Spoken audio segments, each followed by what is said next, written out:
At mula sa Malacanang, dumako naman tayo sa Senado, Miss Thea. Mga kontratista ng mga flood control project ipaaresto kung hindi sisipot sa susunod na investigasyon ng Senado. Ayon yan kay Senate President Cheese Escudero. I-detalye mo balitang yan. RH28 Raymond Paas. Raymond.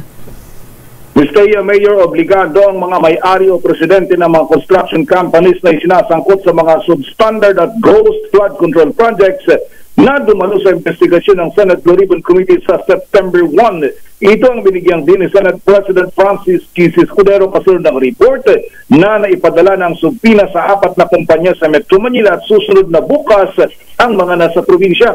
Banta ni Escudero, ipaaresto ang mga kontratista na hindi sisipot at hindi ito magatubiling lagdaan ang warrant of arrest laban sa kanila.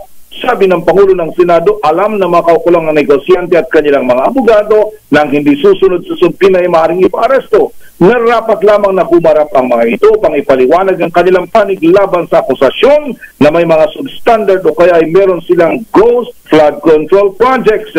Narito si Senate President Cheese Escudero. Sundin ang kautusan ng Senado under pain of arrest. Ang proseso ng Senado ay susundan at susunurin namin sino man ang nababanggit doon.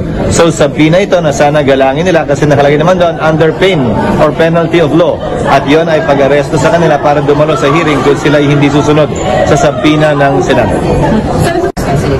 Kinakailangan bigyang linaw nila itong bagay na ito at kung hindi nga nila susundin ang subpoena ng Senado, ang susunod na doon ay arrest warrant na hindi ako mag-aatubiling pirmahan kung hindi sila pupunta at magpapakita dito sa patawag ng Senado. Bahagi ng pahayag ni Senate President Cheese Escudero.